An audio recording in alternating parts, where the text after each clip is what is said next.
Bonjour et bienvenue au 92e épisode de Courageusement humain, aujourd'hui intitulé Oser être le gardien de mes frontières. Et dans l'épisode d'aujourd'hui, il sera justement question, mais de qu'est-ce que c'est une frontière que certains appellent une limite?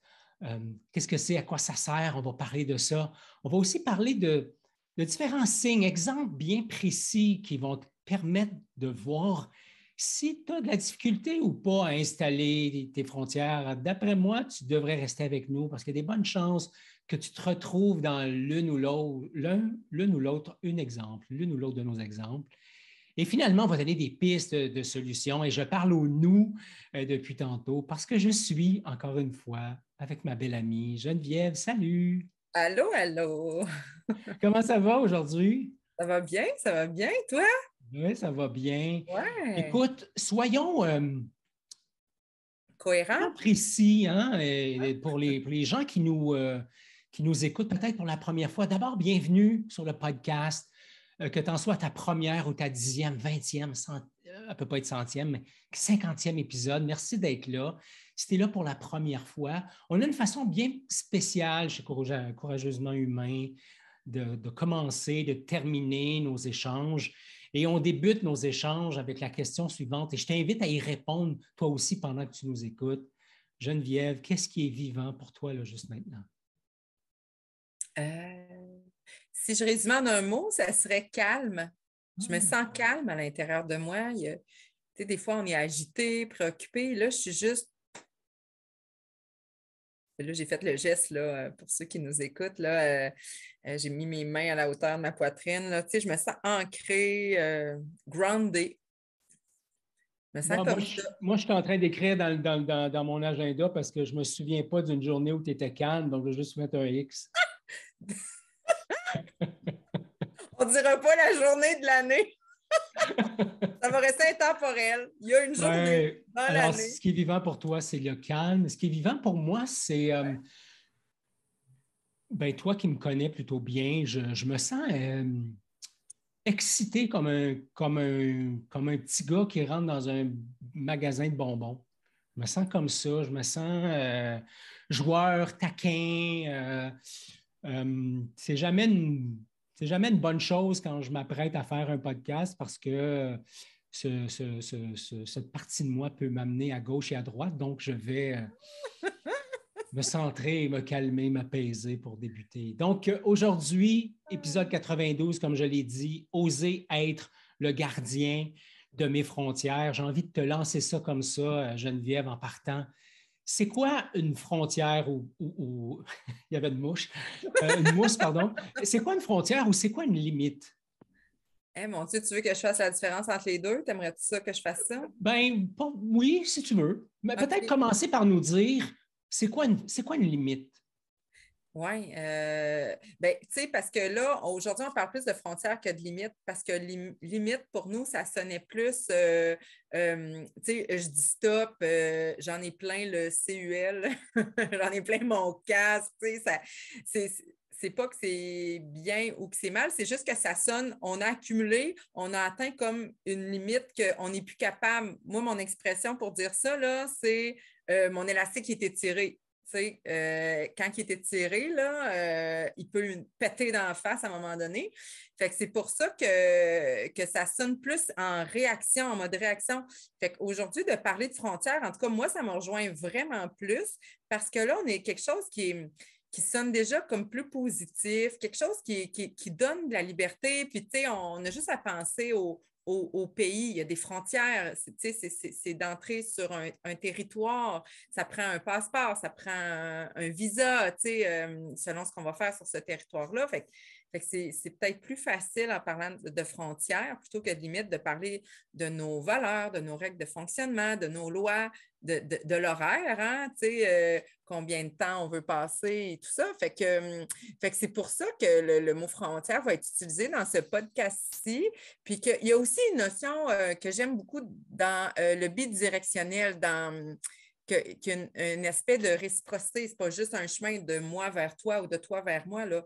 Ça se passe dans deux sens. Puis, en fin de compte, c'est ce qui est acceptable pour moi, qu'est-ce qui est acceptable pour l'autre. Tu sais, il y a quelque chose de proactif aussi, de très engagé, plutôt que de j'en ai plein mon casque. Ouais. Je ne sais Ouais, pas si j'abonde c'est dans le même sens que toi. Pour moi, le mot limite, c'est un mot que j'utilisais dans le passé, puis à un moment donné, dans un coaching avec une personne que j'accompagnais, je me suis mis à utiliser le mot frontière avec la métaphore justement que il y a des douaniers aux limites de mon territoire. Tu sais. Pour moi, les limites, c'est la limite de l'acceptable et de l'inacceptable, de ce que je peux, avec lequel j'ai envie de vivre ou pas vivre. C'est comment ça se vit sur mon territoire. Et c'est pour ça que j'aime la métaphore de la frontière, comme tu le disais, parce que euh, ça me, il y a quelque chose de perméable ou d'imperméable dans la frontière. Il y a quelque chose de, de, de, de délimitant et délimitant, pas dans le sens de t'es pas le bienvenu, mais Mhm. délimitant dans le sens que sur mon territoire, les choses se passent selon un certain code, selon des valeurs, etc. Et je trouve ça agréable de regarder la situation de cet angle-là. J'aime aussi le côté proactif, comme tu le disais. La limite, ça sonne, je suis en mode réaction, je réagis à quelque chose, tandis que frontière, pour moi, ça sonne à... Ça te tente-tu de co-créer ça avec moi, Geneviève? Ouais. Ça sonne ça sonne dans la co-création, ça sonne dans la cohabitation, ça sonne comme dans la co-sécurité. Je suis vraiment dans la collaboration, je suis dans le coexistence, je suis dans la codépendance. Je ne suis pas dans je suis pas dans tu dépends de moi, je dépends de toi. Nous dépendons sainement l'un de l'autre. Alors, Oui, puis ouais, comme la limite, je l'entends très rigide, très elle bouge pas, puis elle est là, puis c'est ça. That's it. Tu sais. Tandis que la frontière, je la sens plus dans un mouvement, dans ce que tu nommes de co-création. Je ouais, sens qu'on va s'auto-influencer, possiblement en déposant nos frontières et nos limites. Hey, c'est vraiment le fun. Moi, je l'aime, le sujet d'aujourd'hui. Pas que je les aime pas les autres, mais lui, il m'allume, il m'allume. Puis, dans la façon de l'aborder, c'est de dire, hey, pour savoir c'est quoi nos limites, il faudrait peut-être identifier des signes ou des attitudes où on a peut-être des problèmes ou des défis à les installer justement nos frontières.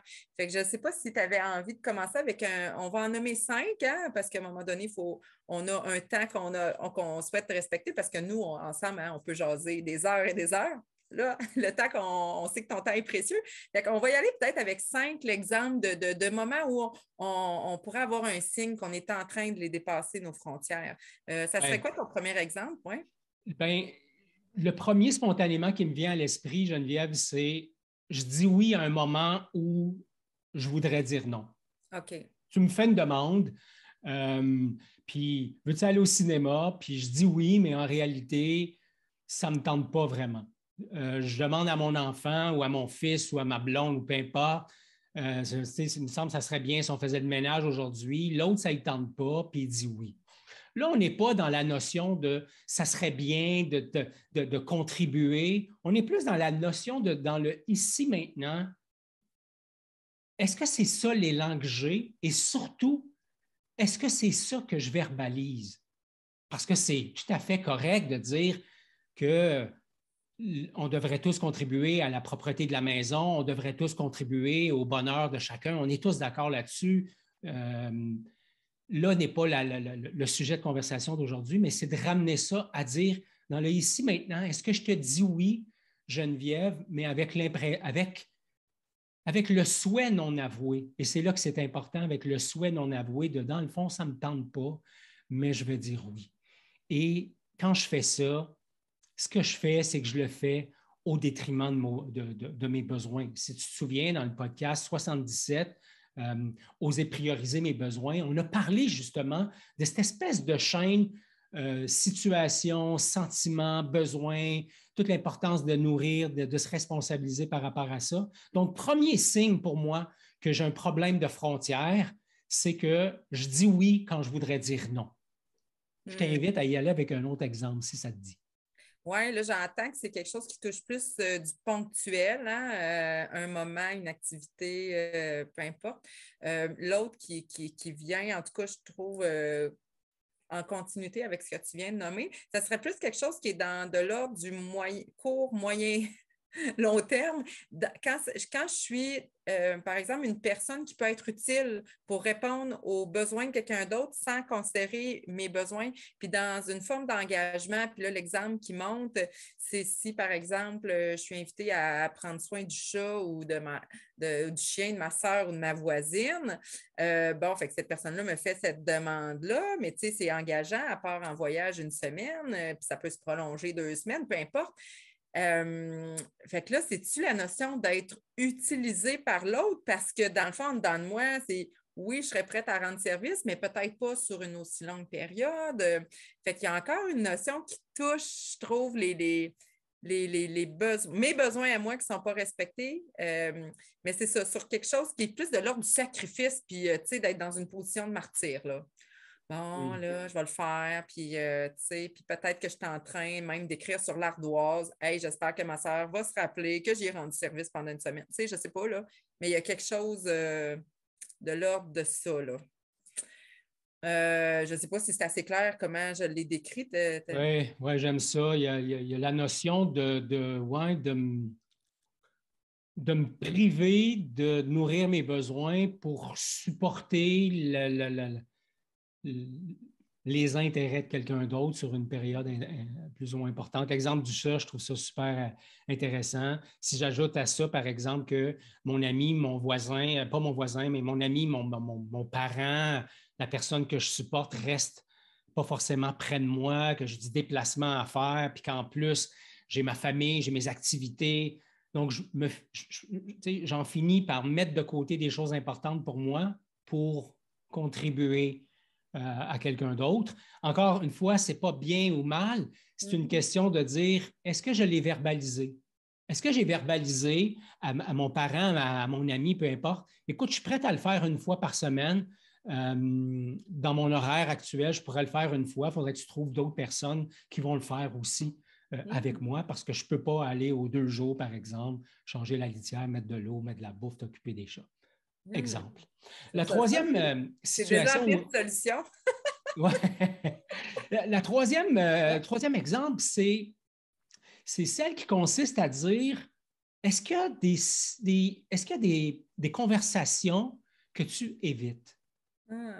As-tu un beau-frère, une belle-sœur, un membre de ta famille, un ami, un collègue, un patron, un client, que tu sais que tu devrais avoir une conversation courageuse, honnête, bienveillante, authentique, et que tu fais tout pour ne pas croiser la personne, pour éviter de la voir quand la personne vient vers toi pour prendre un rendez-vous, même si tu as du temps en masse dans ton agenda, finalement, tu n'en as pas, tu n'en as jamais pour cette personne-là. Le but, ce n'est pas de ne pas voir la personne, le but, c'est de ne pas avoir la conversation.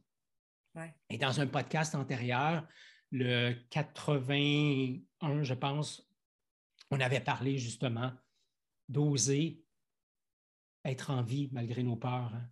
Et ça, c'est en lien directement avec ça. C'est le fun. Ah oui, oui, oui. Écoute, on voit que tout est interrelié parce que moi, l'autre idée que j'ai en tête, c'est plus avec un podcast qui parlait de se connecter avec ce qui était vivant en moi. Fait que ça aussi, si c'était une curiosité par rapport à ça, c'était le 76 parce que c'est quand on s'adapte au plan de l'autre, hein, puis que là, tu sais, en dedans de moi, ça fait comme, ah ouais, tu sais, je donne l'impression que je suis calme, que tout va bien, que c'est correct, ça me va, tu sais, mais en dedans de moi, je suis frustrée, puis je ne l'assume pas totalement ta proposition. Fait que ça, c'est comme on rentre dans du passif agressif, de dire oui, oui, on va y aller au restaurant, tu sais, alors que moi, je souhaitais une petite soirée, un petit souper romantique à la maison, là, puis ça ne me tente pas, moi, d'y aller au restaurant, je ne sais pas, pour X raisons, je me sens agressée, il y a trop de bruit, il y a trop, on se fait couper par le serveur qui vient, bon. Mais tu sais, puis là, ben, tu t'en vas avec cette attitude-là, un peu pincée, là, puis tu sais, Fait que ça, c'est peut-être pas non plus, tu n'es peut-être pas en contact avec tes émotions, là, avec ce qui se passe dans ton univers intérieur. Fait que ça serait un autre signe, je pense, que peut-être qu'il y a une frontière qui a été pas respectée ou pas mentionnée, pas nommée, en tout cas. As-tu un dernier Ouais, exemple pour nous, Giz? ouais, j'aime ça. Puis, tu sais, tout ce qui tourne autour de. Oh oui, je te l'avais dit d'ailleurs hein, que j'allais te donner un coup de main. Donc, oh oui, je vais continuer à te donner un coup de main, même si c'était prévu pour jeudi puis que tu me demandes de le faire mercredi. Tu sais, Ah. il y a comme quelque chose de l'ordre de je vais le faire, puis en même temps, j'ai envie de te passer un petit message sous-entendu que tu devrais capter, que très souvent l'autre ne capte pas de façon adéquate et qui finalement mettre du sable dans l'engrenage. Dernier exemple, l'exemple numéro 5, j'ai complètement oublié ce que c'était. Ah oui, c'est un exemple qui va peut-être rejoindre plusieurs personnes, puis honnêtement, je me rejoins là-dedans. C'est la notion d'autosuffisance. Tu sais, moi, je suis capable tout seul, je n'ai pas besoin d'aide, je vais y arriver, je vais m'en occuper, je vais faire ce qu'il faut. Et là, on n'est pas dans l'ordre de est-ce que je devrais dépendre de quelqu'un ou pas. On est plus dans la finesse de dire écoute, je t'ai exténué, Geneviève, mais sais-tu quoi? Je ne demanderai pas d'aide parce que c'est mieux de même, parce que je ne veux rien devoir à personne, parce que de toute façon, depuis la nuit des temps, Mm. il n'y a personne de fiable. Je suis la seule et unique personne fiable sur cette terre. On dirait que ça part d'une blessure, hein? En tout cas, ça part pas de la partie pleine. Assurément pas, ça ne part pas de la partie pleine. Donc, si ça résonne pour toi un de ces 5 exemples-là, parce que exemple est finalement masculin, un exemple. Je pense que oui. Oui, oui, oui. Ben écoute donc, j'espère que ça ne t'a pas trop fait triturer les oreilles au départ. Donc, si un de ces exemples-là te rejoint, fais-toi-en pas, tu n'es pas tout seul. On va continuer à en jaser un peu. Donc, pourquoi c'est important de parler de frontières? On Mm. a donné des pistes, mais si on regarde la notion de frontière, tu sais, Ghislain ou Geneviève tout seul sur une île déserte, chacun par soi-même, c'est pas la Ça, fin du monde. Mais à partir du moment où on est en relation avec d'autres, les frontières deviennent utiles. Donc, pourquoi c'est important d'en parler ouvertement? Pourquoi? Parce que je pense qu'il pourrait y avoir une escalade hein, de quelque chose qui part, le problème des frontières qui arrive, puis que là, qui entraîne un problème de communication. Et là, ce problème de communication-là, il entraîne des problèmes de relation entre, mettons, toi puis moi. Après ça, les problèmes de relation, ben, ils m'empêchent d'honorer qui je suis en relation avec l'autre. Fait que là, tu sais, c'est comme on a senti euh, l'éboulement, tu sais, cette affaire-là. Fait que c'est pour ça que avant de parler de nos options, pour toi, il y a un résumé, dans le fond, que tu as fait, Ghislain, puis que tu veux peut-être nous partager. Oui, ben, j'aime beaucoup ce que tu dis. C'est juste de voir toute la notion de cause à effet. Oui. Parce que, parce que je ne suis pas conscient de mes frontières, c'est un effet cascade, comme le petit, petit domino qui finit par faire tomber un très, très grand domino. C'est la même chose. Euh, dans la notion de frontière, on a parlé de réciprocité. Moi, pour moi, Geneviève, ça m'amène à toute la notion de responsabilité. Mm. Ça m'amène à en fait, ce que j'observe chez les gens que j'accompagne, c'est que ceux qui ont de la difficulté à honorer leurs propres frontières, ils sont incapables de le faire pour les autres. Je ne sais pas si c'est juste moi dans mon expérience. D'ailleurs, moi, avec moi-même, déjà ça, c'est vrai. Les gens que j'accompagne, je le vois aussi. Il y a des gens qui disent, non, non, non, tu sais, j'arrive à bien prendre soin des autres. Oui, c'est vrai que tu arrives à bien prendre soin des autres, mais tu écris sur l'ardoise. Donc, si tu écris sur l'ardoise, tu es en train de mettre l'autre en dette. Et si tu es en train de mettre l'autre en dette, surtout sans lui en avoir parlé, ça veut dire que tes frontières, à mon avis, sont transgressées. Donc, première partie du résumé, c'est est-ce qu'on n'est pas capable, nous, de s'occuper d'abord de nos propres frontières, les reconnaître, les identifier, apprendre à les identifier, puis après ça, ben, peut-être même apprendre à les nommer. Oui, parce qu'il y a quelque chose hein, que tu nommes, puis tu en as fait un podcast précédemment là-dessus. Ce que tu tolères, ben, c'est que tu enseignes aux autres comment te traiter. Mm. Hein, il y a cette notion-là, moi, qui me touchait beaucoup. Puis j'aime beaucoup la notion, moi, d'engagement. C'est un engagement avec soi-même d'abord, puis après ça, un engagement qui est possible avec l'autre. Puis il y a toute la notion de respect hein, par rapport à ça, en tout cas, que je sens qui est là en base. Là, je ne sais pas trop comment, Oui, comment oui, le oui. nommer. Qui Fait que, sert de socle. Puis il y a quelque chose de super important que tu as dit au début du podcast, puis j'ai failli faire pousser ça plus loin, puis je me suis dit, ça reviendra, puis c'est là. Tu as expliqué dans tes mots à toi, j'ai trouvé ça vraiment sublime, quand tu as parlé de mouvement. oui, Pour moi, la notion de frontière, ça veut dire un mouvement. Ça veut dire que, et quand tu as parlé de mouvement, Geneviève, ce qui est monté pour moi, c'est ça se pourrait-tu par moment?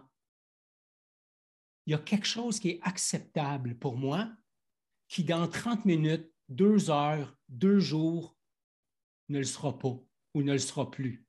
absolument. Donc, cette notion de mouvement-là, quand j'accepte qu'une frontière est en mouvement, contrairement aux frontières d'un pays, par exemple, quand Mhm. j'accepte le fait que mes frontières sont en mouvement, j'accepte donc le fait que les frontières de l'autre sont en mouvement, j'accepte donc le fait qu'on aura peut-être à revenir sur des échanges qu'on a eus. Geneviève, j'ai accepté tel élément et sais-tu quoi? Après être revenu tout seul dans mes affaires, j'ai envie de te dire que c'est peut-être pas tout à fait approprié, puis je vais revenir là-dessus et proposer un moment d'échange, pas pour te mettre à ta place, pas pour te culpabiliser, pas pour m'amener de la honte, pas pour qu'on amène de la tension dans notre relation, juste pour qu'on se donne du mouvement, Oui. juste pour qu'on se donne de la bienveillance, de la tendresse, de l'amour, de la compassion, parce que c'est tout ça qui est inclus dans le mouvement. En tout cas, c'est ça que j'entendais dans ce que tu nous proposais. Oui, puis je fais une petite parenthèse, on dirait que tu nommes ça. Moi, c'est la notion qui résonne dans ma tête de consentement aussi. Puis ça pourrait être un podcast au complet là-dessus. Tu sais, je ne sais même pas si on va en parler dans les prochaines semaines, mais dans le sens, tu sais, quand tu dis ce qui est oui, miam, qui goûte bon là, ça ne veut pas dire que ça va être ça parce qu'on change, on évolue, notre état d'esprit, notre état d'être. Alors, pas prendre pour acquis que parce que l'autre, comme l'exemple que tu as donné, a dit oui, que c'est encore oui une demi-heure, 1 heure après. En tout cas, je trouve ça beau. J'ai vraiment l'impression que ça arrêterait l'escalade qu'on a mis tantôt. Si tout le monde avait cette capacité-là d'être dans l'ouverture puis dans le cœur pour pouvoir s'exprimer, je ne sais pas si on est déjà rendu aux options, justement, qui peuvent être là. Juste Ouais. avant ça, je faisais un accompagnement ce matin, tu sais, puis la personne qui me disait est arrivée à moi en disant j'étais en tabarre. Puis là, je le sentais dans son énergie, là, puis c'est quelqu'un de super zen OK. que j'entendais blasphémer pour la première fois. Et, mais je le voyais dans son non-verbal, dans sa façon de porter la tête, le ton, les épaules, le mouvement des mains. Il y avait comme une espèce de colère, presque une rage intérieure qui était comme réprimée. Et quand je lui ai demandé qu'est-ce qui était là, etc., et à un moment donné, bon, on déballe tout ça, je lui demande qu'est-ce qui ferait le plus de sens pour toi à ce moment-ci en lien avec cette personne-là? Et là, il y a eu une longue réflexion, puis elle s'est mise à pleurer, puis elle a dit, ben, renégocier ça, renégocier l'entente qui a été prise, parce que je réalise, dans le fond, que j'ai accepté quelque chose qui n'était pas inacceptable. Puis en toute franchise, Ghislain, je n'ai pas eu le courage de dire non, basé sur le fait que dans le passé, avec cette personne-là, il y a maintes et maintes fois où, quand je n'ai pas fait ce qu'elle voulait, j'ai eu le droit à une crise. Et ça nous a amené sur la piste de si je ne peux pas revenir vers l'autre et renégocier ce qui a été entendu, évidemment, on part de la bienveillance, on part du respect mutuel. Je ne suis pas en train de jouer avec toi, je ne suis pas en train de te jouer dans le dos. Ça part d'une bonne place, je suis rempli de compassion. puis en même temps, je suis conscient des engagements que j'ai pris, et en même temps, c'est plus ça qui me nourrit ou c'est pas l'élan que je porte, et je voudrais pas être contraint à nourrir quelque chose juste au nom de quelque chose que j'honore encore plus. Je ne veux pas honorer un engagement que j'ai pris qui va me faire sacrer après toi quand, dans le fond, j'aurais envie d'honorer tout l'amour, puis l'amitié, puis le plaisir que j'ai en lien avec toi. Donc, ce que la personne disait, c'est que basé sur son expérience du passé, elle n'osait pas en parler.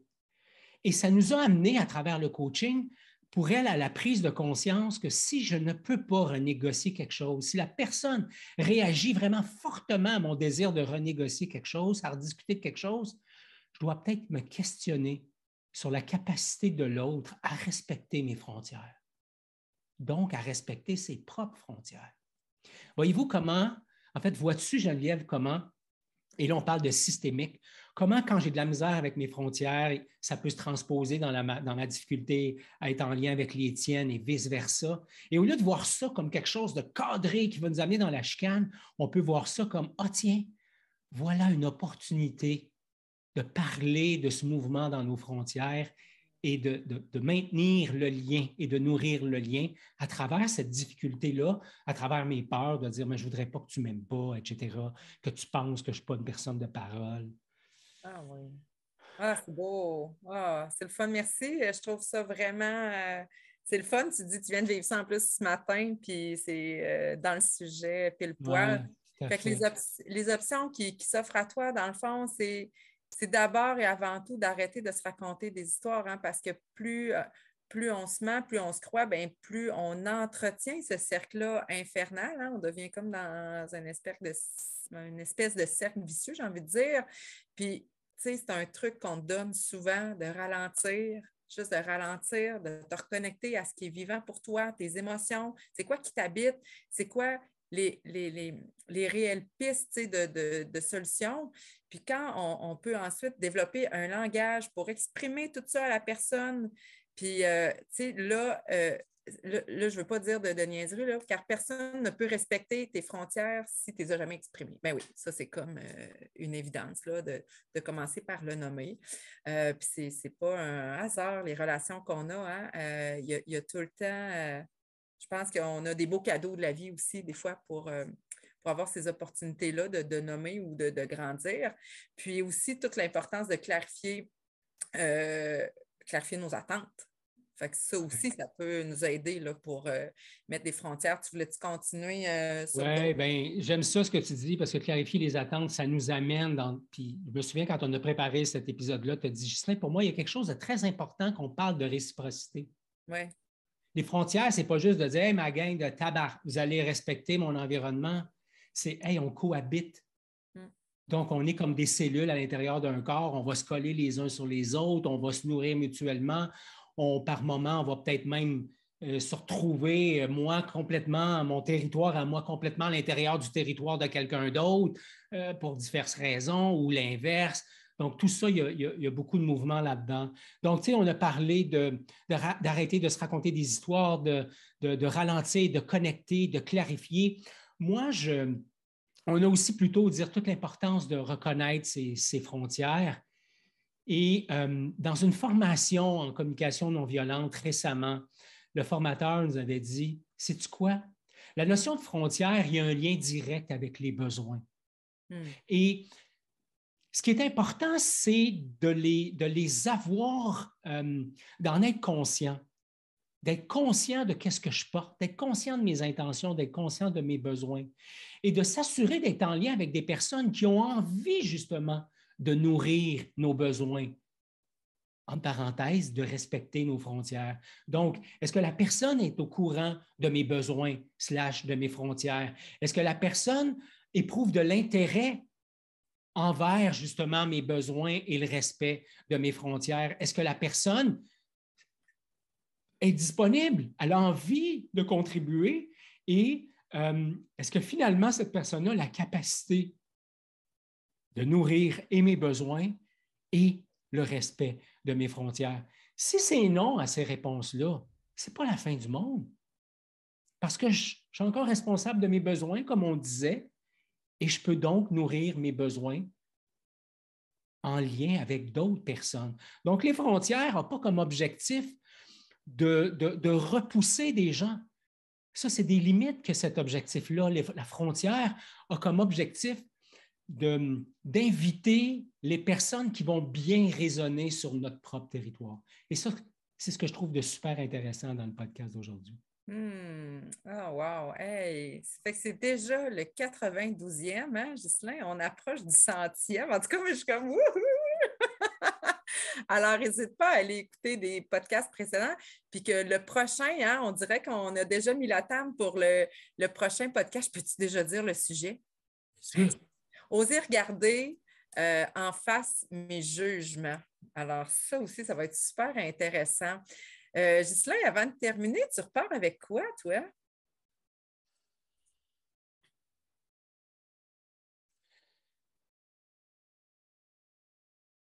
Je repars avec la prise de conscience qu'il y a plein de moments où je ne suis pas le meilleur douanier de mes propres frontières.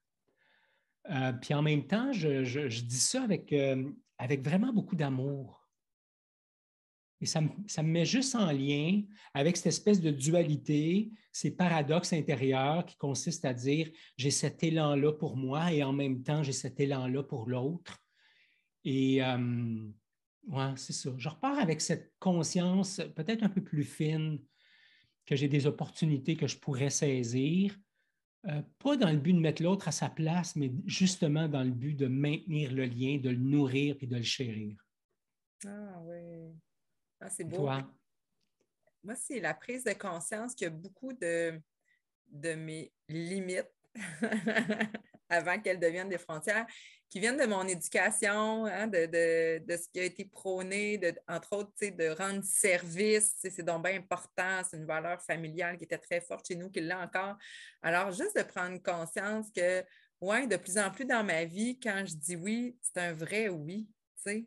Fait que ça me fait du bien aussi de réaliser ça, de dire je suis rendue là et j'aime beaucoup la frontière qui est plus dans un mouvement. Là, on dirait que j'ai envie de danser une salsa. Alors, je repars avec cette envie-là de danser avec cette frontière-là qui est en mouvement quand je suis en relation avec l'autre, comme on vient de vivre avec toi aujourd'hui. Hein? Et la conclusion, j'ai envie de la dire, c'est beau, Vas-y. hein? On y va. Ne pas exprimer mes frontières et souhaiter qu'elles soient quand même respectées, c'est comme se boucher le nez et la bouche en espérant que l'air entrera quand même un petit peu. Reconnaître ses frontières, les exprimer avec bienveillance et le plus souvent possible, passer de la passivité à la proactivité au fil des expériences. Ou dit autrement, passer de « j'espère ou qu'il ou qu'elle comprendra » à « je clarifie ce qui est acceptable pour moi ».